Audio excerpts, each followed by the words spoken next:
السلام علیکم. وعلیکم السلام. میرا نام اسماعیل احمد ہے اور میرا سوال ہے آگے آ جاؤ.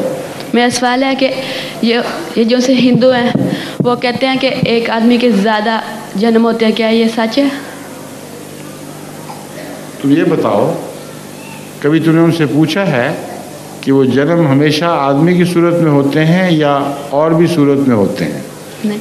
پوچھو ان سے. جب تم پوچھو گے کہ ایک انسان کے زیادہ جنم ہوتے ہیں تو وہ یہ جواب دینے پہ مجبور ہیں. وہ کہیں گے کہ ہاں، اگر ایک انسان اچھے اخلاق کا ہو تو ہو سکتا ہے کچھ عرصے کے لیے اس کا جنم ہو ہی نہ، مرنے کے بعد ہوا میں بیٹھا رہے، آسمان میں پڑا رہے، اور جب ہوگا تو انسان کی صورت میں ہوگا، مطلب اچھا انسان تھا.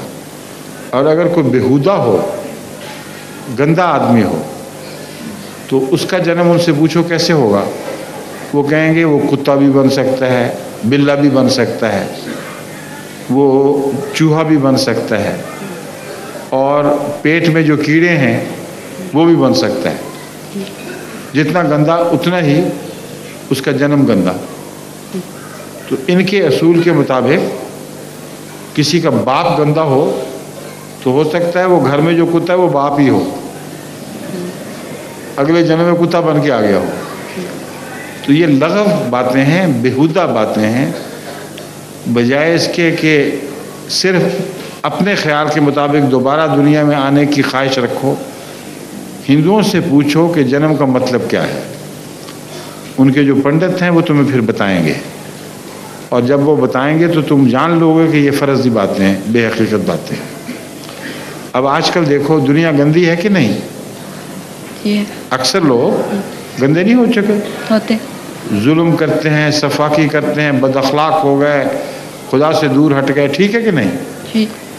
تو ان کے مرنے کے بعد جانور بڑھنے چاہیے نا، پھر انسان کم ہونے چاہیے جی.